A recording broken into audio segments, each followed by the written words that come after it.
रदियल्लाहु ताला अन्हु के पहले शौहर से बेटे। फरमाते हैं क़ाला रसूलुल्लाह सल्लल्लाहु अलैहि वसल्लम फ़ख़मन मुफ़ख़मन यतलालउ वजहुहु तलालउल क़मरि लैलतल बद्र। फरमाते हैं हुजूर बावक़ार रुआबदार थे और चेहरा इस तरह था कि जिस तरह 14वीं रात का चमकता हुआ चांद होता है। बेशक बेशक सुभान अल्लाह। सुभान अल्लाह। हुजूर का हुलिया एक देहाती औरत से सुनाता हूँ। आप जानते हैं कि जब आका मदनी सल्लल्लाहु अलैहि वसल्लम हिजरत की दात मक्कतुल मुकर्रमा से मदीनतुर रसूल जा रहे थे तो रास्ते के अंदर आपको भूख की शिद्दत का एहसास हुआ। एक देहाती औरत का खेमा आया, नाम था उसका उम्मे माबद रदियल्लाहु ताला। बाद में अल्लाह तबारक व तआला ने उनको ईमान भी नसीब किया। आपको जब भूख लगी तो उसकी कुटिया के करीब हुजूर खड़े हुए और इरशाद फरमाया कि हम मुसाफिर लोग हैं, भूख लगी है, अगर तुम्हारे पास खाने के लिए कुछ हो तो हमें पेश करो। उसने कहा मैं एक अरबी खातून हूँ, मेहमानों की खिदमत करने के बाद हमें कल्बी मसरत होती है, लेकिन इत्तेफाक आज ऐसा है कि हमारे पास आपको पेश करने के लिए कुछ नहीं है। उसके अंदर एक बकरी बंधी हुई थी। हुजूर ने फरमाया अगर तुम इजाजत दो तो इसका दूध धो ले। उसने कहा ये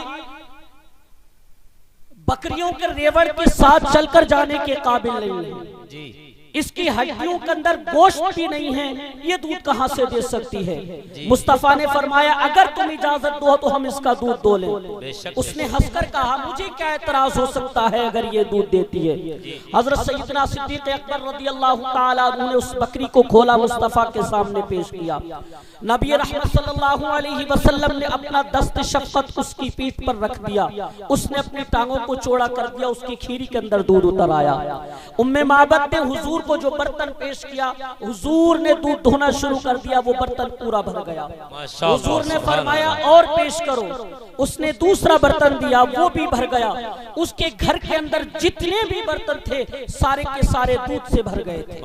ऐसा लगता था कि अल्लाह तबारक व तआला ने उस बकरी के थनों का ताल्लुक हौज़े कौसर की नहरों से जोड़ दिया। सल्लल्लाहु ताला अलैहि वसल्लम ने उस दूध को पिया, सैयदना सिद्दीक़ अकबर ने भी किया, उम्मे माबद ने भी पिया और उसका छोटा सा बच्चा एक घर में मौजूद था, उसने भी पिया। हुजूर ने दुआ दी और चले गए।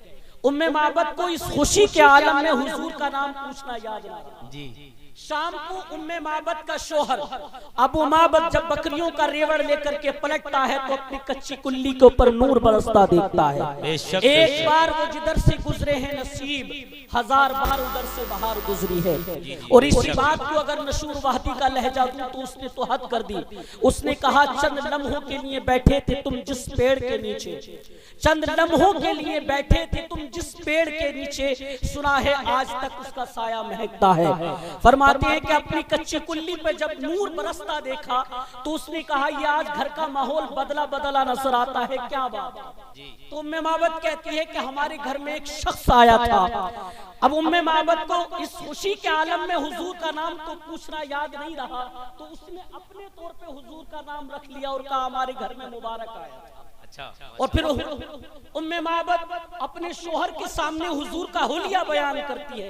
एक देहाती सी औरत है, वो एक लंबी हदीस से पाक है, वो सारे लफ्ज़ तो मैं आपके सामने नहीं रख सकता, लेकिन चंद लफ्ज़ उम्मे माबद के मैं आपके सामने रखता हूँ कि उस बादिया नशीन खातून ने हुजूर का नक्शा किस तरीके से खींचा और किस तरह से हुजूर का हुलिया अपने शोहर के सामने बयान करती है।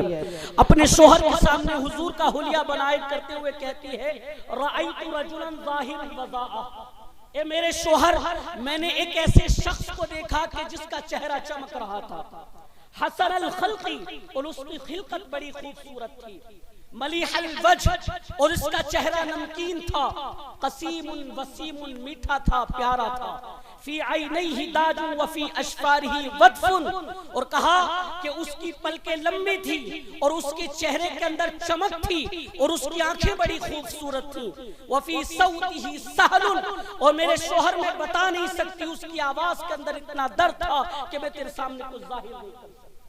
उसने इतनी लंबी हुजूर की गुफ्तगू की, हुजूर के हुलिये के ताल्लुक से अपने शोहर के सामने रखा, लेकिन आखिर में तो लफ्ज जिसके लिए मैं हदीस से पाक पढ़ने लगा हूँ और आपको लुत्फ आ जाएगा। मैं कहता हूँ सारी नस्लें उम्मे माबद के इन दो जुमलों पर कुर्बान कि उसने हुजूर का हुलिया किस तरीके से खींचा और किस तरह से हुजूर के नक्शे को अपने शोहर के सामने रखती है। वो कहती है ज़ाहिरुल वज़ाआ, वो चमकता हुस्न का मालिक था, कसीमुन वसीमुन, उसका चेहरा नमकीन था, उसकी पलकें लंबी थी, उसके अब्रू जुड़े हुए थे। एक एक चीज उसने हुजूर की बयान की और आखिर में उसने कहा, ए मेरे शोहर, मैं तुझे क्या बताऊं कि वो मुबारक कैसा था। चल दो लफ्जों में सारी बात को खत्म नहीं कर दूं। उसने कहा अबहन्नासी व अजमलहुम मिन बईदिन व अहलाहुम व अहसनहुम मिन करीबिन। ए मेरे शोहर, क्या पूछता है कि वो मुबारक कैसा था।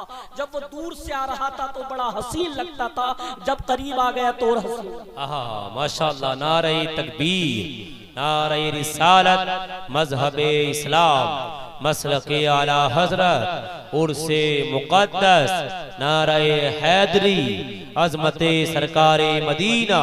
माशाअल्लाह माशाअल्लाह। मुखचंद बदर शाशानीये, मत्थे चमकदी लाठ नूरानीये, काली जुल्फ ते अख मस्तानीये, मखबूर आखी हिंद मत भरिए। कुछ लोग दूर से देखते हैं तो बड़े खूबसूरत लगते हैं, लेकिन जब करीब आता है तो पता चलता है ये तो बंदे ही ठीक नहीं है। उम्मे माबद ने इसमें हुजूर की सीरत को भी बयान किया, हुजूर के किरदार को भी बयान किया और हुजूर की सूरत को भी बयान किया। और इन जुमलों को बार बार सुनिए और लुत्फ लीजिए। उसने कहा मेरे शोहर में क्या बताऊं वो मुबारक कैसा था। अब हन्नासी व अजमलहुम मिन बईदिन व अहलाहुम व अहसनहुम मिन करीबिन। ए मेरे शोहर वो दूर से आता तो बड़ा प्यारा लगता था, जब करीब आ गए तो और प्यारा लगता था। बहरहाल मैं अपनी बात को यही खत्म कर देता हूँ और मैंने कुरान मजीद की आयत करीमा पढ़ने का शर्फ हासिल किया। अल्लाह तबारक व तआला कुरान मजीद में इरशाद फरमाता है, वया कौम इस्तगफिरू रब्बकुम सुम्मा तूबू इलैहि। ए मेरी कौम, अल्लाह के नबी सल्लल्लाहु अलैहि वसल्लम को हुक्म दिया था, ए मेरी कौम अपने परवरदिगार से मुआफी मांगो, सुम्मा तूबू इलैहि, और उसकी बारगाह में तौबा करो। युरसिलिस समाअ अलैकुम मिदरारा, वो तुम पर खूब बारिशें बरसाएगा। व यज़िदकुम कुव्वतन इला कुव्वतिकुम, वो तुम्हारी कुव्वत यानी ताकत को और बढ़ा देगा। वला ततवल्लु मुजरिमीन, और तुम उसकी बारगाह में नाफरमान होकर के, नासरकश होकर के फिर न जाना, बल्कि उसकी ताबेदारी और उसके फरमान को फरामोश नहीं करना, बल्कि उसके बताए हुए रास्ते पर अमल करते रहना।